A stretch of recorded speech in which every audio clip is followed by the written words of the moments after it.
உள்ளம் நொறுங்கி வருந்தோரை குணமாக அனுப்ப பெற்ற ஆண்டவரே இரக்கமாயிரம். பாவிகளை தேடி மீட்க வந்த கிறிஸ்துவே இரக்கமாயிரம். தந்தை வளர்ப்புறமிருந்து எங்களுக்காக பரிந்து பேசுகின்ற ஆண்டவரே இரக்கமாயிரம். எல்லாம் உள்ள இறைவன் நம் மீது இரக்கம் வைத்து நம் பாவங்களை மன்னித்து நம்மை நிலை வாழ்வுக்கு அழைத்து செல்வாராக. மன்றாடுவோமாக.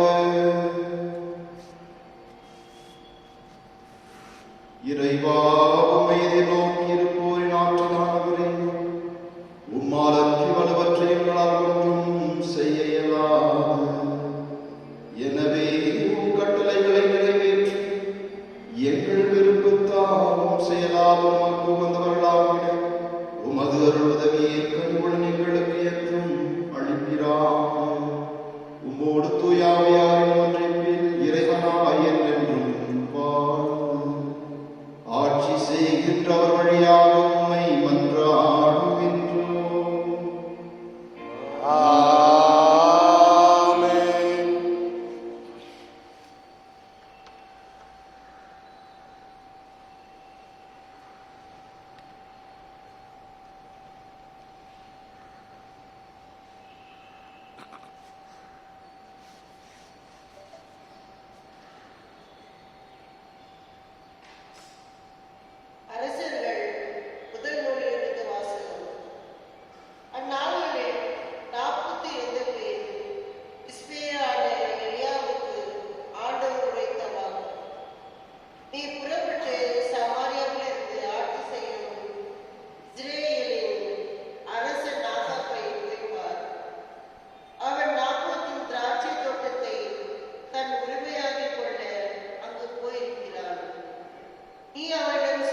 இதோ நான் உனக்கு தீங்கு வர செய்வேன், உனது வழிபரப்பை ஒழித்து விடுவேன். உரிமை மக்களாயினும் அடிமைகளாயினும் இஸ்ரேல் ஆண் மக்களை ஆகாபிடமிருந்து வெற்றி எறிவேன். நெப்பாற்றின் மகன் ஏரோபாமின் என் குடும்பத்திற்கு செய்தது போல் உன் குடும்பத்திற்கும் செய்வேன். ஏனெனில் நீ இஸ்ரேலை பாவத்திற்கு உள்ளாக்கி எனக்கு பெருஞ்சினம் ஊட்டினாய். மேலும் இசபேல் குறித்து ஆண்டவர் சொன்னது, இஸ்ரேலின் மதிலருகே நாய்கள் இசபேலை தின்னும். ஆகாப்பை சார்ந்தவர்கள் நகருள் அடைந்தால் நாய்களுக்கு இரையாவர், நகர்ப்புறத்தில் இருந்தால் வானத்து பறவைகளுக்கு இரையாவர் என்றார். ஆண்டவர் பார்வையில் தீயிடப்பட்டதை செய்யும் அளவுக்கு தன்னையே விட்டுவிட்ட ஆகாப்பை போல் கெட்டவன் எவனும் இருந்ததில்லை. ஏனெனில் அவனுடைய மனைவி இசபேல் அவனை தூண்டிவிட்டாள். மேலும் இஸ்ரேல் மக்கள் முன்னிலிருந்து ஆண்டவரை விரட்டியடித்து எம்மோரியர் செய்து கொண்ட சிலைகளை எல்லாம் வழிபடும் அளவுக்கு அவன் மிகவும் இழிவாக நடந்து கொண்டான். அச்சொற்களை ஆகாப்பு கேட்டவுடன் ஆடைகளை கிழித்துக் கொண்டு வெற்றுடல் மீது சாக்கத்தை ஊற்றி நோம்பு காத்து சாக்கு துணி மீது படுத்தான். பணிவோடு நடந்து கொண்டான். அப்பொழுது ஸ்திரீயான எலியாவுக்கு ஆண்டவர் உரைத்த வாக்கு, என் திருமகன் ஆகாப்பு தன்னை தாழ்த்தி கொண்டதை கண்டாய் என்றார். அவனின் திருமணம் தன்னை தாழ்த்தி கொண்டதால் நான் அவன் வாழ்நாளின் போது தீமை வர செய்யாமல் அவனுடைய மகளது வாழ்நாளின் போது அவனுடைய குடும்பத்தாரின் மேல் தீமை விழ செய்தேன்.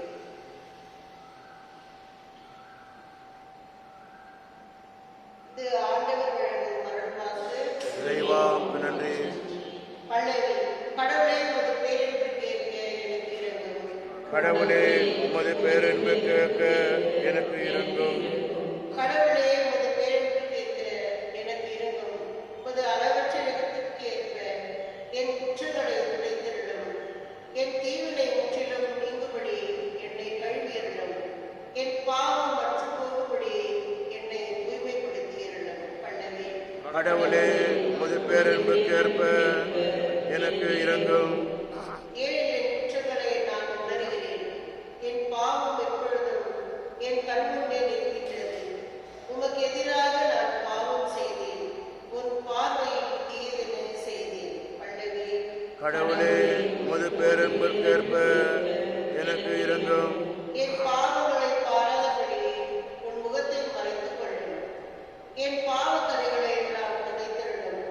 கடவுளே, எனது மீட்பின் கடவுளே, இரத்த பலியினின்று என்னை விடுவித்திருளும். அப்பொழுது என் நாவு நீதி முன்னிட்டு பாடும். பல்லவி. கடவுளே உமது பேரென்பு கேட்ப எனக்கு இறங்கும்.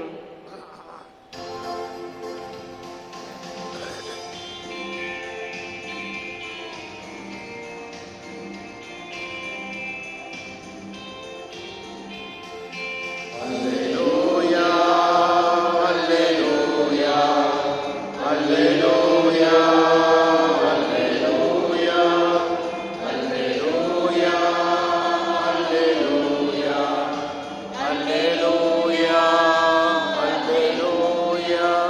புதிய கட்டளையை நான் உங்களுக்கு கொடுக்கின்றேன். நான் உங்களிடம் அன்பு செய்தது போல நீங்களும் ஒருவர் மற்றவரிடம் அன்பு செலுத்துங்கள் என்கிறார் ஆண்டவர். அல்லேலூயா. அல்லேலூயா அல்லேலூயா அல்லேலூயா அல்லேலூயா. ஆண்டவர் உங்களோடு இருப்பாராக. உம் ஆன்மாவோடும் இருப்பாராக. புனித மத்தேயு எழுதிய நற்செய்தியிலிருந்து வாசகம். ஆண்டவரே மாட்சி உமக்கே. 5ஆம் அதிகாரம் இறைவார்த்தைகள் 43 48 முடிய. அக்காலத்தில் இயேசு தம் சீடருக்கு கூறியது, உனக்கு அடுத்திருப்பவரிடம் அன்பு கூர்வாயாக,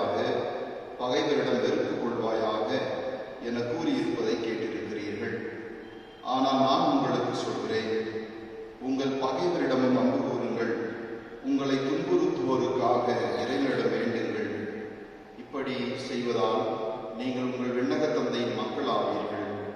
ஏனெனில் அவர் நல்லோர் மேலும் தீயோர் மேலும் தம் கதிரவனை உதித்தெழ செய்கிறார். நேர்மையுள்ளோர் மேலும் நேர்மையற்றோர் மேலும் மழை பெய்ய செய்கிறார். உங்களிடத்தில் அன்பு செலுத்துவோரிடமே நீங்கள் அன்பு செலுத்துவீர்களானால் உங்களுக்கு என்ன கைமாறு கிடைக்கும்? வரிதண்டுவோரும் இவ்வாறு செய்வதில்லையா? நீங்கள் உங்கள் சகோதர சகோதரிகளுக்கு மட்டும் வாழ்த்து கூறுவீர்களானால் நீங்கள் மற்றவருக்கு மேலாக செய்து விடுவதென்ன? பிற இனத்தவரும் இவ்வாறு செய்வதில்லையா? ஆதலால் உங்கள் விண்ணக தந்தை நிறையுள்ளவராய் இருப்பது போல நீங்களும் நிறைவுள்ளவர்களாயிருங்கள். இது ஆண்டவரின் அருள்வாக்கு. கிறிஸ்துவே உமக்கு புகழ்.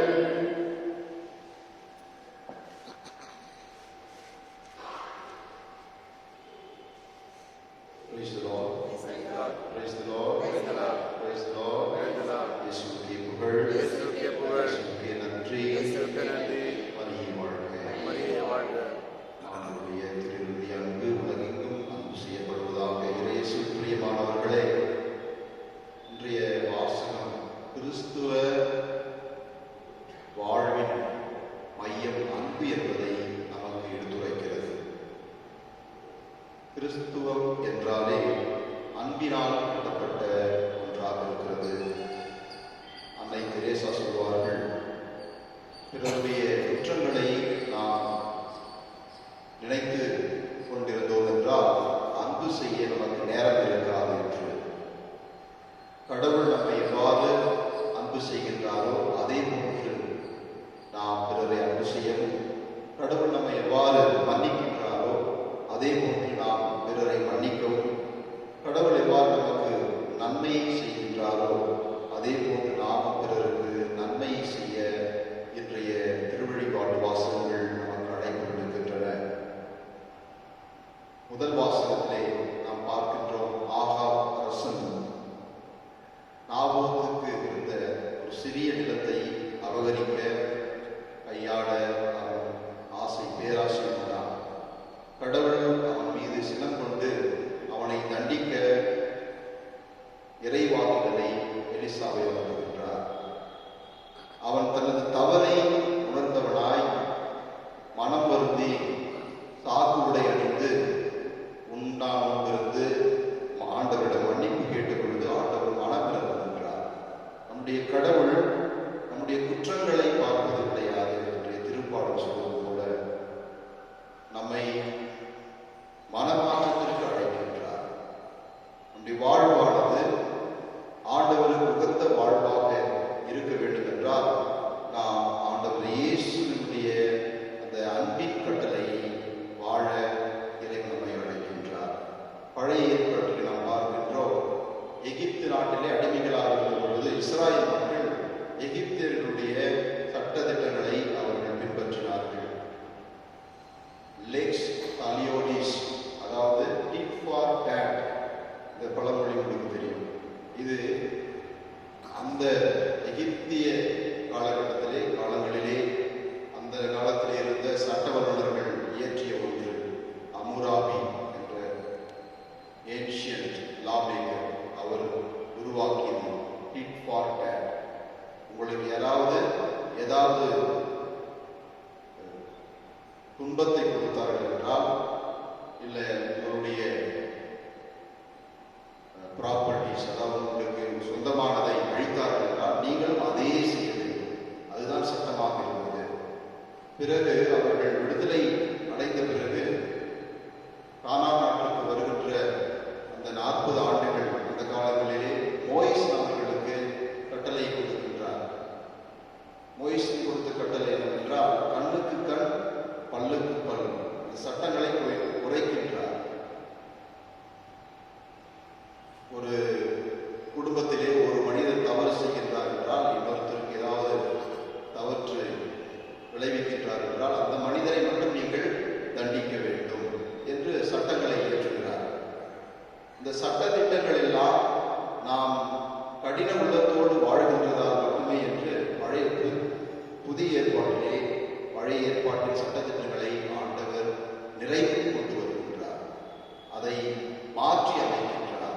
அதனுடைய விளக்கங்களை முழுமைக்கு கொண்டு வருகின்றார். என்னவென்றால், அதாவது லா ஆஃப் ரீடாலியேஷன் என்று இருந்த அந்த சட்டத்திட்டங்கள், அதாவது பிறர் நமக்கு விளைவிக்கின்ற அந்த தீமைகளுக்கு நாம் அதே தீமை விளைவிக்க வேண்டும் என்று இருந்த அந்த சட்டத்தை மாற்றி லா ஆஃப் லவ், அன்பின் சட்டமாக ஆண்டவர் மாற்றுகின்றார். நம்முடைய கடவுள் தண்டிக்கின்ற கடவுளாக இல்லை என்பதை இஸ்ராயேல் மக்களுக்கு உணர்த்துகின்றார். Love yourself, love others as you love yourself என்று சொல்லுகின்றார். இன்றைய வாசகத்தில் நாம் பார்க்கின்றோம், நீங்கள் உங்களுக்கு துன்புறுத்துவோருக்காகவும் ஜெபியுங்கள் என்று சொல்கின்றார். இது ரொம்ப கடினமானது இல்லைங்களா? பிறருக்கு நமக்கு துன்பம் விளைந்தவர்களுக்காக ஜெபிக்க மனம் வருமா? பெரும்பாலும் நம்முடைய ஜெபங்கள் எப்படி இருக்கும்? ஆண்டவரே, நீதி எனக்கு கூடும், எனக்கு இவ்வளவு மோசம் செய்திருக்கிறாங்க இந்த மனிதர், இந்த சொந்தக்காரர், என்னுடைய பங்காளி, என்னுடைய நண்பன், எனக்கு நீதியை கொடும். இப்படிதான் நம்ம ஜெபிக்கிறோம் இல்லைங்களா? ஆண்டவர் சொல்லுவது பாருங்க, நீங்கள் அவருக்காகவும் ஜெபியுங்கள் என்று சொல்லுகின்றார். உண்மையிலேயே இதில் தான் கிறிஸ்துவம் அடங்கியிருக்கிறது. ஒரு முறை கர்தினால் சாரா மற்றும் தலை லாமா தலைவர் இருக்கிறார்கள், புத்திசத்துக்கு தலைவர், நமக்கு கோப்பாளர்கள் போல தலை லாமா, அவர்களை அழைத்து இன்டர்வியூ செய்யும் பொழுது கேட்டார்களாம், மன்னிப்பு, அதாவது ஃபர்கிவ்னஸ், அதுக்கு இரண்டு கிறிஸ்துவத்திலும் புத்திசத்திலும் என்ன விளக்கம் கொடுக்கப்பட்டிருக்கிறது என்று கேட்டார்களாம். அதற்கு தலையிலாம சொன்னாராம், பிறர் செய்த தவற்றை மன்னித்து விடலாம், ஆனால் மறக்க முடியாது என்று சொன்னார். கர்தினால் சாரா அவர் என்ன சொன்னாரா, பிறர் செய்த தவற்றை மன்னிப்பது மட்டுமல்லாமல் அதை மறந்துவிடவும் வேண்டும், அப்பொழுதுதான் முழுமையான அந்த இன்னர் ஹீலிங், உள்ளத்தினுடைய காயங்கள் ஆறும் என்று சொன்னார். இதுதான் வித்தியாசம் கிறிஸ்துவத்துக்கும் பிற மதங்கள் போதிக்கின்ற அன்பை போதிக்கின்ற பிற மதங்கள். கிறிஸ்துவம் என்பது இதில் தான் அடங்கியிருக்கிறது. ஆண்டவர் சிலுவையிலே அவர் அவமானப்படுத்தப்பட்டார், அவர் துன்புறுத்தப்பட்டார், எல்லா நிந்தைகளுக்கும் அவரை உட்படுத்தினார்கள். அந்த இறுதியிலும் கூட ஆண்டவர் லூக்கா நற்செய்தி 23:34 நாம் பார்க்கின்றோம், தந்தையே இவர்களை மன்னியும், இவர்கள் செய்வது என்னதென்று அறியாமல் செய்கிறார்கள் என்று ஆண்டவர் அந்த நேரத்திலும் தன்னை துன்புறுத்தியவர்களுக்கு ஆக ஜெபித்தார். எனவே இயேசுவில் பிரியமானவர்களே, மிகவும் கடினம் என்றாலும் கிறிஸ்துவ வாழ்வே குறுகிய அந்த வாயுவுக்கு உள்ளே வரவேண்டிய கிறிஸ்துவர்களாக அழைக்கப்படுகின்றோம். நாம் கடினமான ஒரு பாதையை தேர்ந்தெடுக்க கடவுள் அழைக்கப்படுகின்றார். அது என்னவென்றால், நமக்கு துன்பம் செய்தவர்களையும் துரோகம் செய்தவர்களையும் மன்னித்து ஆண்டவர் நமக்கு எடுக்கின்ற அந்த கட்டளை அவர்களுக்காக ஜெபிப்பது. எனவே நாம் கிறிஸ்துவர்களாக வாழ்வோம், இறைவனுடைய அன்பையும் ஆசிரியையும் பெறுவோம். ஆமென்.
மீட்புக்காகவும் ஆட்சிக்காகவும் நமது நன்மைக்காகவும் புனித திரு அவை அனைத்து நலனுக்காகவும் உமது கையில் இருந்தவரை ஏற்றுக்கொள்வாராக. இறைவா, மக்களிடத்தால் ஒப்பு கொடுக்கும் இந்த அரச காணிக்கைகள் எங்களுக்கு ஊட்டமளிக்கும் உணவாகவும் எங்களை புதுப்பிக்கும் அருளடையாளமாகவும் மாற செய்கின்றீர். அதனால் இவற்றின் அருள்புதவி எங்கள் உடலுக்கும் மனதுக்கும் என்றும் குறைவுபடாமல் கிடைக்க அருள் புரிவீராக. எங்கள் ஆண்டவராகிய இயேசு கிறிஸ்து வழியாக உம்மை மன்றாடுகின்றோம். ஆமென். ஆண்டவர் உங்களோடு இருப்பாராக. உம் ஆன்மாவோடும் இருப்பாராக.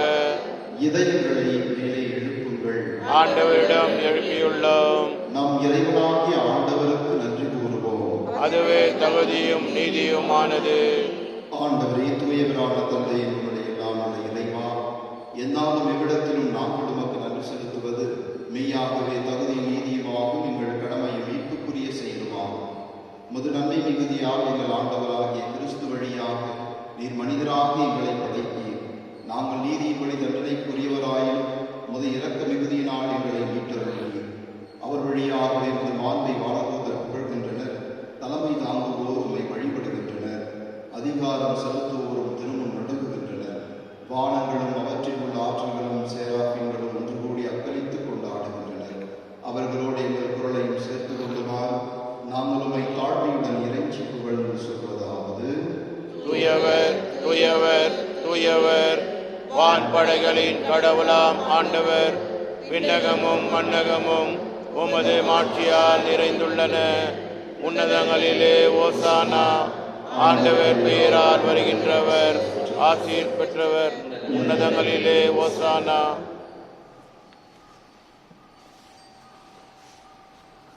ஆண்டவரே, நீர் மெய்யாகவே தூயவர், தூய்மை அனைத்திற்கும் ஊற்று. ஆகவே உடைய ஆவியை பொழிந்து இக்காணிக்கைகளை தூய்மைப்படுத்த வேண்டுகின்றோம். இவ்வாறு எங்கள் ஆண்டவர் இயேசு கிறிஸ்துவின் உடலாகவும் இரத்தமாகவும் எங்களுக்கு இவை மாறுவனவாக. அவர் பாடுபட உடம்பு கணிந்து தம்மை கையளித்த போது அப்பத்தை எடுத்து நன்றி செலுத்தி அதை பிட்டு தம் சீடர்களுக்கு அளித்தவர் கூறியதாவது: அனைவரும் இதை பெற்று உண்ணுங்கள், ஏனெனில் இது உங்களுக்காக கையளிக்கப்படும் என் உடல்.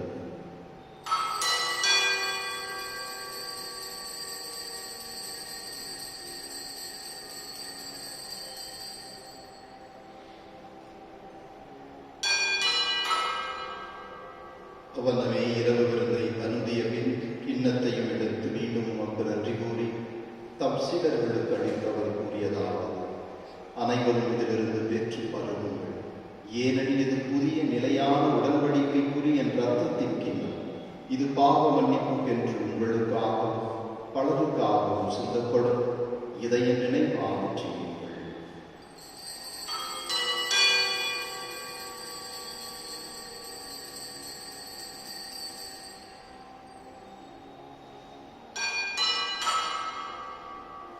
நம்பிக்கையின் மறைபொருள்.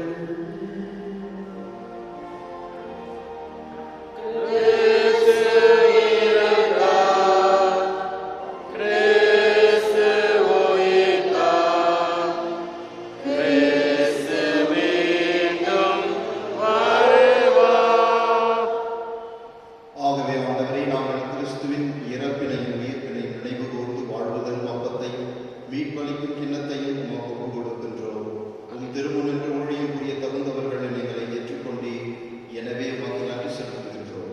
மேலும் கிறிஸ்துவின் உடலிலும் இரத்தத்திலும் பங்கு கொள்ளும் எங்களை தூய் ஆவியானவர் ஒன்று சேர்க்க வேண்டும் என நம்மை தாழ்மையுடன் மன்றாடுகின்றோம். ஆண்டவரே, உலகெங்கும் பரவி இருக்கும் முது திரு அவை நினைவு கூர்ந்தருளும். எங்கள் திருத்தந்தை பிரான்சிஸ், எங்கள் பேராயர் பீட்டர் மச்சார், ஏனைய ஆயர்கள் எல்லா திருநிலையராக அனைவரோடும் முது திருவயங்கள் நிறைவு பெறச் செய்தருளும். மேலும் உயிர்த்தெழுந்த நோக்குடன் தொழில் கொள்ளும் எங்கள் சகோதர சகோதரிகளையும், குறிப்பாக இன்று நாம் நினைவுகூரும் எங்கள் குடும்பங்களை வாழ்ந்து மறித்த அனைத்து ஆன்மாக்களையும் இரக்கத்துடன் நினைவு கூர்ந்து முது திருமுக ஒளியினுடைய ஏற்றுக்கொள்ளும். எங்கள் அனைவர் மீதும் இரக்கமாயிரும். மேலும் இன்று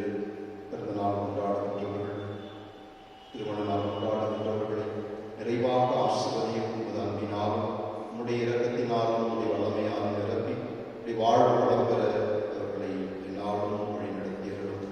கடவுளின் கன்னித்தாயான கன்னி மரியாள் அவருடைய கணவரான யோசேப்பு புனித திருத்தூதர்கள் இவ்வுலகில் உமக்கு வந்தவராய் வாழ்ந்தவராகிய புனிதர்கள் அனைவருடனும் நாங்கள் நிலைவாழ்வில் பங்கு கொள்ளும் தகுதி பெற்று உம் திருமகன் இயேசு கிறிஸ்து வழியாக உம்மை புகழ்ந்தேத்து வரவுள்ள உம்மை மன்றாடுகின்றோம்.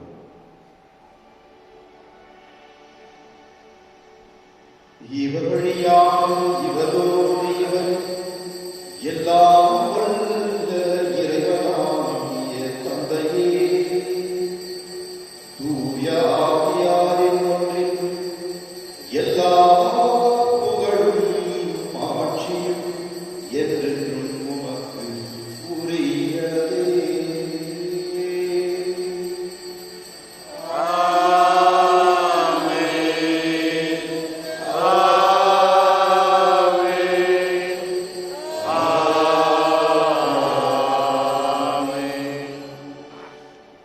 அனைவரும் சேர்ந்து நமது மீட்பர் இயேசுவுக்கு கற்றுக் கொடுத்த ஜெபத்தை துணிவோடு ஜெபிப்போம்.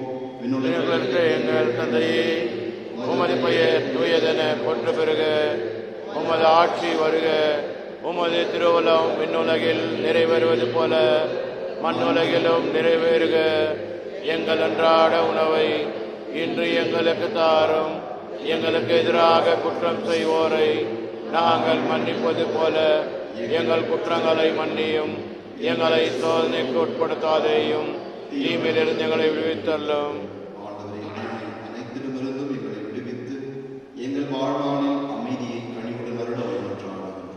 உமது இரக்கத்தின் உதவியால் நாங்கள் பாவத்திலிருந்தும் அதனுடைய விளைவுகளிலிருந்தும் தீமைகளிலிருந்தும் துன்பங்களிலிருந்தும் விடுதலை பெற்றவர்களாய் யாதொரு கலக்கமுமின்றி நலமுடன் வாழ்வோமாக. நாங்கள் நம்பியிருக்கும் விண்ணக பேரின்பத்துக்காக மீட்பராகிய ஆண்டவர் இயேசு கிறிஸ்துவின் இரண்டாம் வருகைக்காகவும் காத்திருக்கின்றோம். ஏனெனில் ஆட்சியும் வல்லமையும் மாட்சியும் என்றென்றும் உமது. ஆண்டவரே இயேசு கிறிஸ்துவே, அமைதியை உங்களுக்கு விட்டுச் செல்கின்றேன், என் அமைதியை உங்களுக்கு அளிக்கின்றேன் என்று உம் திருத்தூதர்களுக்கு மொழிந்தீரேன். எங்கள் பாவங்களை பாராமல் முது திரு அவையின் நம்பிக்கையை கண்ணோக்கி முது திருவுளத்துக்கு ஏற்பதற்கு அமைதியும் ஒற்றுமையும் அளித்தருளீராக. என்றென்று வாழ்ந்து ஆட்சி செய்கின்றவர் நீரே. ஆமென். ஆண்டவருடைய சமாதானம் உங்களோடு என்றும் இருப்பதாக. ஆன்மாவோடும் இருப்பதாக. ஒருவர் ஒருவர் இயேசுவோடு தரும் அமைதியை பகிர்ந்து கொள்வோம்.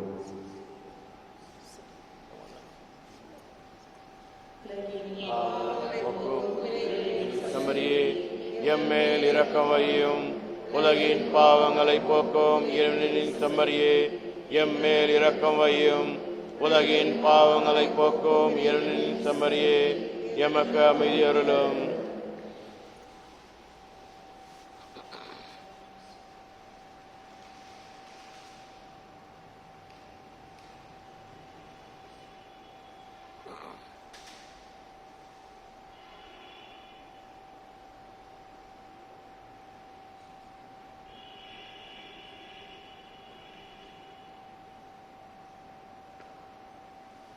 இதோ இறைவனின் செம்மறி, இவரே உலகின் பாவங்களை போக்குகின்றவர். தன்னையே தனது வழியாக நமக்கு தந்து நம்மை எல்லாம் அன்பு செய்கின்ற தெய்வம் நம்முடைய கடவுள். இவருடைய விருந்துக்கு அழைக்கப்பட்டு நாம் அனைவரும் பேறு பெற்றோர். என் ஆண்டவரே, நீரிழித்து விழுந்தருள நான் தகுதியற்றவன். ஆனால் ஒரு வார்த்தை மட்டும் சொல்லி அருளும், என் ஆன்மா நலமடையும்.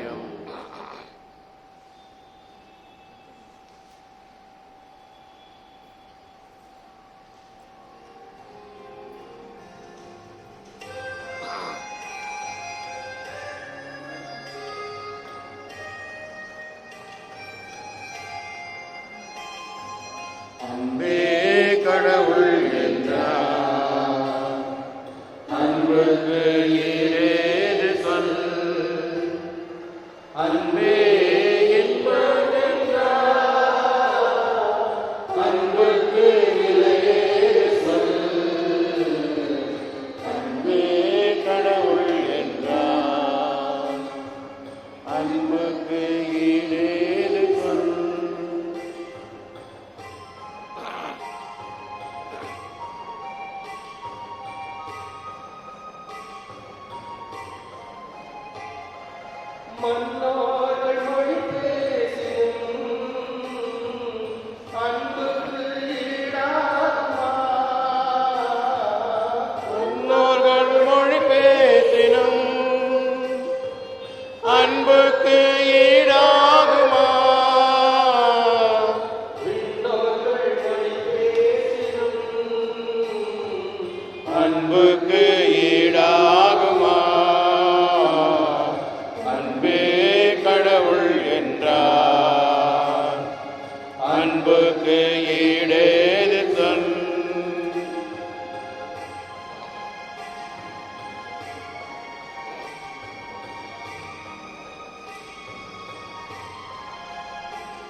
இறைவாக்கு கல்வரமும் அன்புக்கு ஈடாகுமா? மறைபொருள் புனைபொருள் அன்புக்கு ஈடாகுமா? அன்பே கடவுள் என்றார்.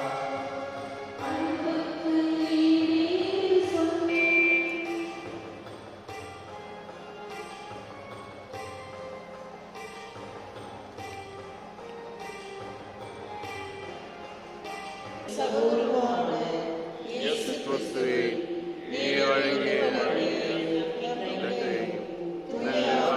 வழியாக செய்த பிறர் அன்பு சுடரும் உமது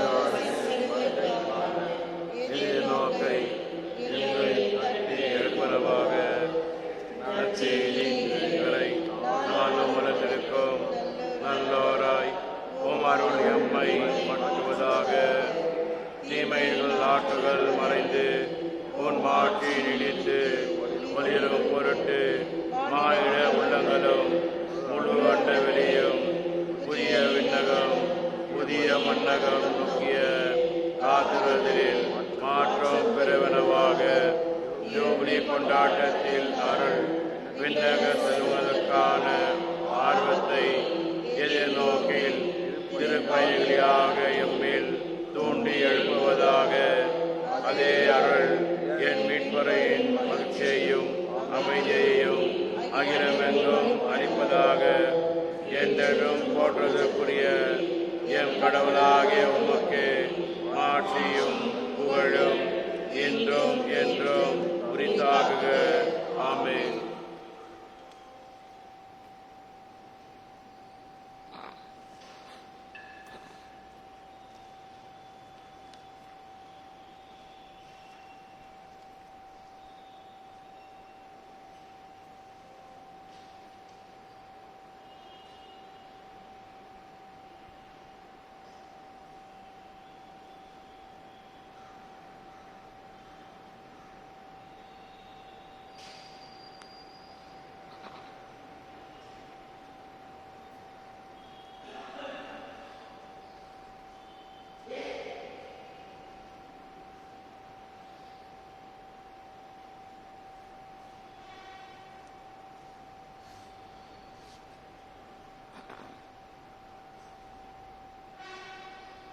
மன்றாடுவோம்.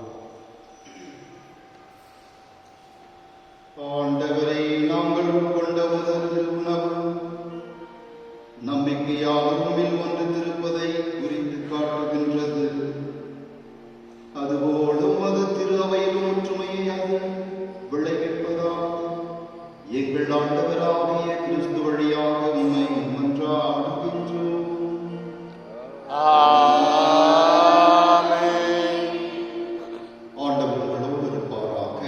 ஆன்மாவோடும் இருப்பாராக. எல்லாம் வல்ல இறைவன் தந்தை மகன் தூயாவி உங்கள் மேல் வந்து தங்கி உங்களை ஆசீர்வதித்து என்றும் காத்து வழி நடத்துவாராக. ஆமென். சென்று வாழுங்கள்.